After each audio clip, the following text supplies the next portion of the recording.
The night before my wedding, I had a dream so vivid it felt like a warning. My late grandmother, the woman who raised me, appeared at the foot of my bed. Her voice trembled as she said, "Cancel your wedding. Go to your mother-in-law's house first. You'll understand why." When I woke up, my heart was pounding. I tried to convince myself it was just stress, just nerves, just pre-wedding anxiety. But deep down, something felt wrong, terribly wrong. Still, I decided to follow her warning, and what I saw inside that house nearly shattered me. The morning sun hadn't even risen when I slipped out of bed, grabbed my keys, and drove toward my fiancé's mother's house. My hands were trembling so much I could barely keep the steering wheel straight. I kept replaying Grandma's voice in my mind, soft, broken, urgent. She never sounded like that, not even when she was dying. The sky was still dark, quiet blue that made everything feel eerily empty. My wedding dress hung in the back seat, covered, untouched, but suddenly heavy with dread. I kept asking myself, why would Grandma tell me to go there? My fiancé, Daniel, had always been close to his mother, too close sometimes, but I never imagined anything dangerous about it. The road was empty, and the silence inside my car felt suffocating.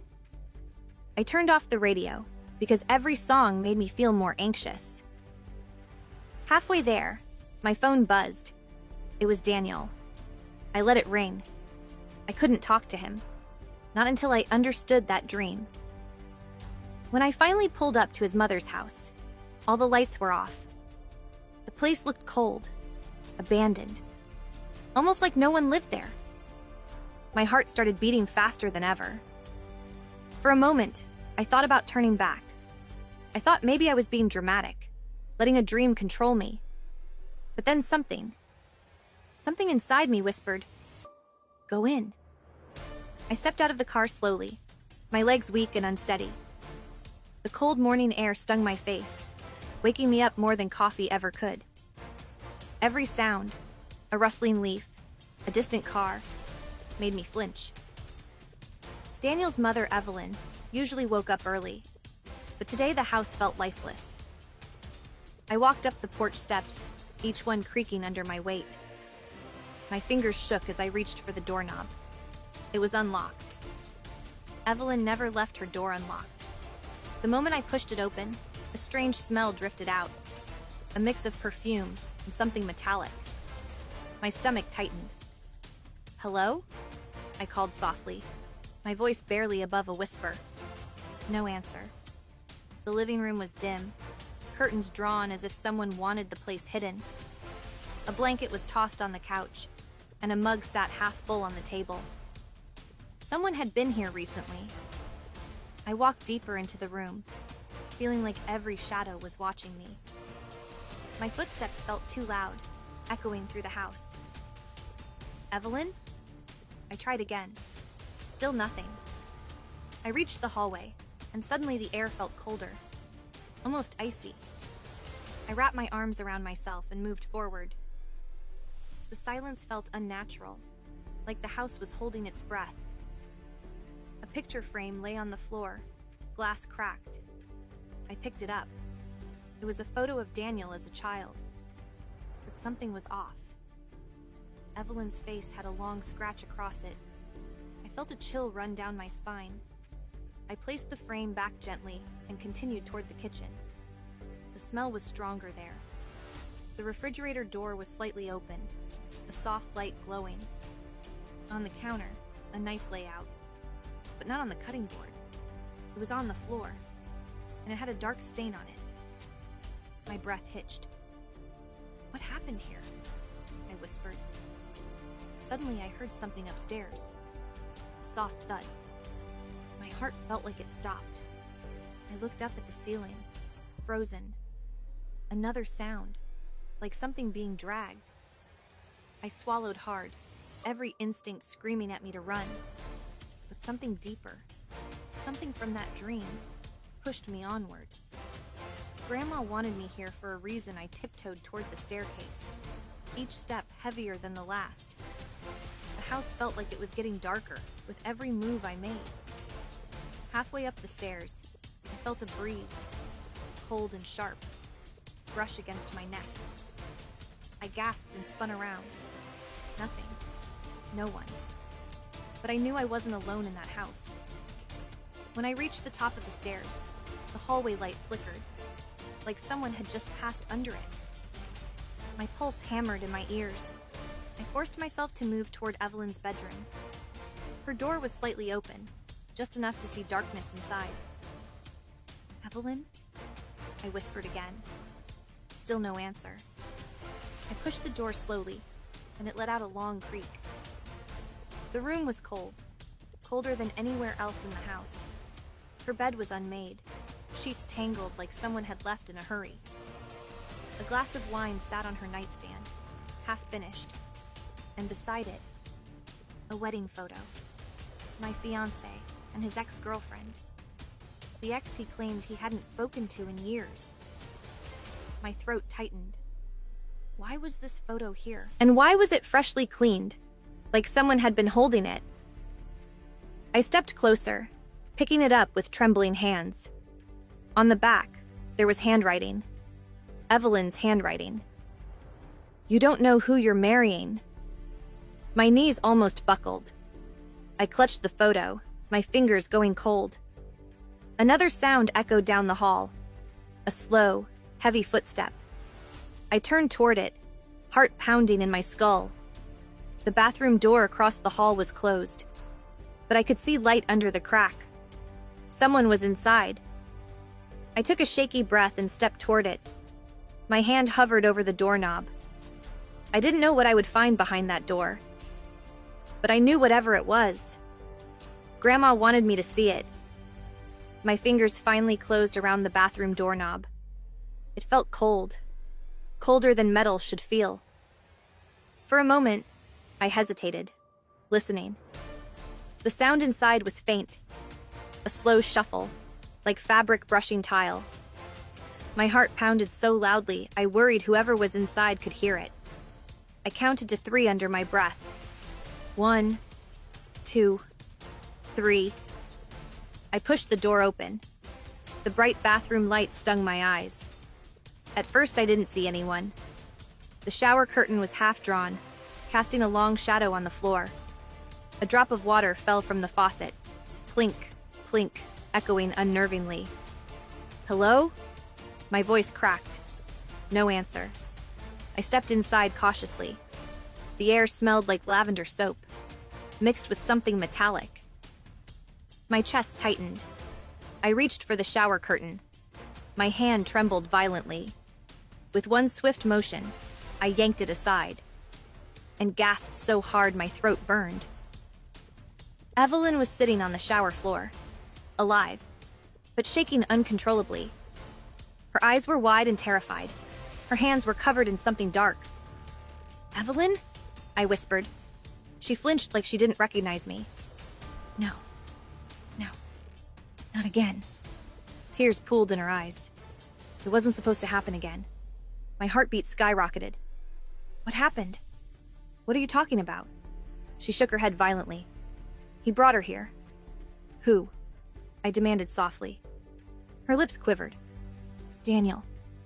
My stomach twisted. I knelt beside her carefully. "Evelyn, Daniel brought who?" She pressed her hand to her chest like she was struggling to breathe. "The girl. I told him to stop, but she came anyway." My skin crawled. "What girl?" Evelyn's eyes shifted toward the hallway. "She's still here." A chill shot through me. I stood up, backing away slowly. Evelyn's voice dropped to a trembling whisper. "You shouldn't have come alone." I felt sweat drip down my back. "Evelyn, what did Daniel do?" She let out a sob so weak it barely escaped her throat. "He lied." About everything. My knees shook as I stepped out of the bathroom. The hallway suddenly felt narrower, darker, heavier, like the house was closing in. I heard a soft click from downstairs, a door closing or opening. I held my breath. Someone else was in the house. "Evelyn, stay here," I whispered, though I wasn't sure she heard. I crept toward the staircase again. My steps were silent, my breath shallow. Halfway down, I froze. A shadow moved across the living room. Slow, deliberate, like it knew I was watching. I sucked in a shaky breath. Who's there? The shadow slipped behind the wall. I felt dizzy with fear. My palm pressed against the railing to steady myself.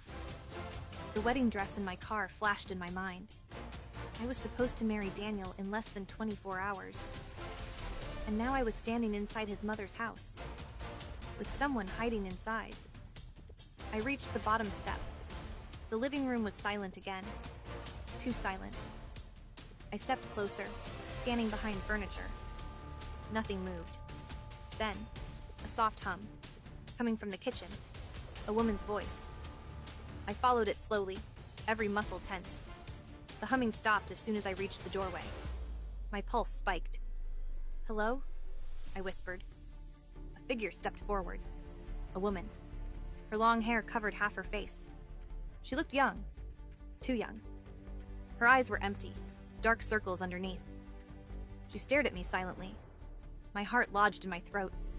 She took one step closer. "Who are you?" I asked. She blinked slowly. "I'm the bride." My blood ran cold. "What do you mean?" She tilted her head. "Daniel promised he'd marry me." My breath caught. "When?" 2 years ago. I felt the floor tilt under me. "That's impossible." "Is it?" she whispered, stepping into the light. Her dress was torn, her hands bruised, her lip bleeding. She looked like she hadn't slept in days. "Daniel said he'd come back for me," she murmured. "But he never did." My body trembled. Why are you here?" Her eyes hardened. "Because he's lying to you too." My chest tightened painfully. "Where is Daniel?" Her gaze shifted to the basement door. My heart dropped. The basement. A place Evelyn always kept locked. The woman stepped aside, motioning toward it. "You need to see what's downstairs." "Why should I trust you?" I whispered. Her voice cracked. "Because I was you once." My legs nearly gave out. A cold wave washed over me. She slowly reached for the basement knob. Her hand was shaking. "He said he loved me," she said softly. "He said he'd marry me. He said I was special." Tears slipped down her cheeks. "Then he locked me down there." My entire body tensed. "What?" "He kept me here," she whispered, "until Evelyn helped me escape." My breath hitched. "Why didn't you go to the police?" Her shoulders slumped. "I was too scared. And no one believed me." She pushed the door open. A cold, moldy smell wafted up the stairs. My skin pricked lead. "You don't have to go down," she said. "But if you still want to marry him, you should know the truth." My heart hammered violently. I stepped forward. The staircase was pitch black. Heavy. Still. Like it was hiding something unspeakable. Evelyn's words echoed in my head. "You don't know who you're marrying." I took one shaky breath. Then another. The bride stepped back into the shadows. "Be careful," she whispered. "He hears everything down there." A chill ran down my spine. I clutched the railing and took the first step. The wood groaned under my foot. The smell grew stronger. The darkness swallowed me faster than I expected. I reached for the wall, searching for a light switch. Nothing. Only darkness. I descended further, one step at a time. My breathing echoed strangely. The deeper I went, the colder it became. Something brushed against my foot. I gasped and stumbled. My hand hit a chain hanging from the ceiling. A single light bulb flickered on. My blood froze. The basement was lined with photographs. Dozens of women. All smiling. All wearing veils. My heart stopped. In the center of the wall was a photo of me. Taken without my knowledge. Taken months ago. I staggered backward. My stomach churned violently. Footsteps creaked upstairs. Slow. Heavy. Familiar. A voice drifted down the stairs. "Honey, what are you doing down there?" My entire body went numb when I heard his voice. Daniel, calm, gentle. Too gentle. The way he always spoke when he was hiding something. I spun toward the stairs, heart pounding like a trapped animal. The dim bulb flickered above me, casting long, trembling shadows. "Daniel?" I whispered, my throat dry. His footsteps creaked again, closer this time. Slow, controlled, like he was savoring each step. "Why are you in the basement?" he asked. The silence between us was suffocating. I realized I was still holding the wall of photos, my wedding photo among them. My stomach turned violently. "Daniel, what is this?" He didn't answer. Instead, he walked down another step, and another. The light barely touched his face. I could see only his outline, tall, stiff, unmoving. "You shouldn't have come here," he finally said. His voice had changed. Lower, colder. My hands trembled uncontrollably. "Why are there pictures of all these women?" He exhaled slowly, almost annoyed. "They were mistakes." My blood ran cold. "Mistakes?" I repeated. "People who didn't belong in my life," he said softly. He took another step down. The floor creaked beneath him. "Just like you almost didn't." My heart lurched painfully. I backed away, my heel hitting something metallic. I glanced down, a locked steel trunk, scratched, dented. My pulse spiked. "Daniel, did you hurt them?" His head tilted slightly. "Hurt?" he echoed. He took another step. "No, sweetheart." I protected them. The word sweetheart made my skin crawl. "From what?" A smile twisted on his lips. "From leaving me." I felt the room tilt. My breath came in short, sharp bursts. "Daniel, I'm leaving." His smile vanished instantly. "No," he whispered. "You're not." He took another step down, now halfway. "We're getting married tomorrow." His voice shook with intensity. "I won't let you run like the others." My stomach clenched painfully. The girl upstairs, the so-called bride. Her warnings echoed in my mind. Evelyn's trembling voice. Grandma's dream. They all led me here. "Daniel, stop," I said firmly. He paused. For a moment, hope flickered. Maybe he'd pull back. Maybe he'd see how terrified I was. But then something in his posture shifted. His muscles tensed. His breathing deepened. "I loved you," he said quietly. "More than any of them." His words dripped with obsession. "That's why I chose you." I swallowed hard. "Chose me for what?" "For forever." He moved down 2 steps at once. I gasped and stumbled backward. My hand brushed the hanging chain of the bulb. I grabbed it instinctively. Daniel froze. "Don't turn that off," he warned. "Let's talk." I pulled the chain. The bulb went dark. Daniel roared in frustration. "Stop!" The basement plunged into total blackness. I could hear him rushing down the steps. I dropped to the floor and crawled blindly. My fingers scraped against concrete. I moved faster, heartbeat exploding in my ears. Behind me, Daniel cursed loudly. "Come back here!" I crawled until my hand hit something. A wooden pole. No, a support beam. I used it to pull myself up. My hands searched for anything. A weapon, a switch, an exit. My fingers brushed across a metal box. A fuse panel. Daniel's footsteps rushed toward me. I yanked the biggest switch I could find. Sparks snapped in the darkness. The entire house went silent. Even Daniel stopped moving. "What did you just do?" he growled. His voice echoed, closer now. I backed away, searching for stairs, walls, anything. Daniel breathed hard, furious. "You think you can run?" I swallowed and whispered into the dark. "I don't have to run." "What are you talking about?" he snapped. A distant sound echoed through the now dead house. A door opening. Soft footsteps. Not Daniel's. The girl. The bride. She whispered down the stairwell. "I'm here." Daniel cursed under his breath. "Don't you dare." Her quiet voice cut through the dark. "You hurt me." Daniel hissed. "I saved you." "You ruined my life," she whispered. "You ruined all of them." Her steps grew louder, descending the stairway. Daniel's breathing became frantic. "Stay back!" "No," she said. "Not this time." Suddenly a sharp sound echoed, metal hitting wood. Daniel yelped, stumbling. I felt the floor shake under his fall. You, he gasped. The girl whispered, "Run." My legs didn't move. "Run!" she shouted. I forced myself forward, groping for the stairs. My hand found the railing. I scrambled upward as fast as I could. Behind me, Daniel screamed in rage. A heavy thud followed, like a struggle. The girl's voice echoed faintly. "Go." "Don't look back," I burst into the hallway, lungs burning.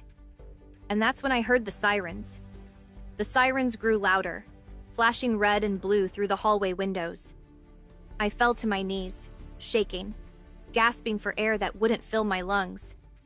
The house felt lighter now, as if the darkness had finally loosened its grip. Behind me, the basement door rattled violently. Daniel screamed, a sound filled with pure desperation. "Don't let them take me! Come back! We were supposed to be forever!" I backed away, tears streaming uncontrollably. "Forever doesn't mean prison," I whispered. Police pounded on the front door. "Ma'am! Open up! Police!" My hands trembled so hard I could barely turn the lock. When the door swung open, 3 officers rushed inside. "She's safe," the girl whispered behind me. I turned, but she wasn't there. The hallway was empty, completely silent, as if she had never existed at all. 2 officers ran toward the basement. "Hands where we can see them!" Daniel roared like a cornered animal. The struggle was loud, crashing, yelling, pounding. I covered my ears, trembling. Then, finally, silence. An officer emerged. "He's in custody. You're safe now." I nodded, though my legs refused to move. Another officer draped a blanket over my shoulders. "We found evidence downstairs," he said. "He's been doing this for years." My heart twisted painfully. I whispered, "What about the girl?" The officers exchanged confused looks. "Ma'am, there's no girl here." A shiver crawled up my spine. I looked back toward the dark staircase. A faint whisper drifted up. Soft, warm. "Thank you." My breath caught in my throat. The cold, trapped feeling in the house slowly faded. Morning sunlight spilled through the windows, gentle and golden. The nightmare was over. Evelyn was taken out on a stretcher, conscious but shaken. As she passed me, she squeezed my hand weakly. "I'm sorry. I tried to warn you." I nodded through tears. I walked outside, wrapped in the blanket, shaking but alive. The wedding dress still sat in my car, untouched, unnecessary. I closed the door behind me, leaving the darkness and Daniel forever. And for the first time in days, I could finally breathe again.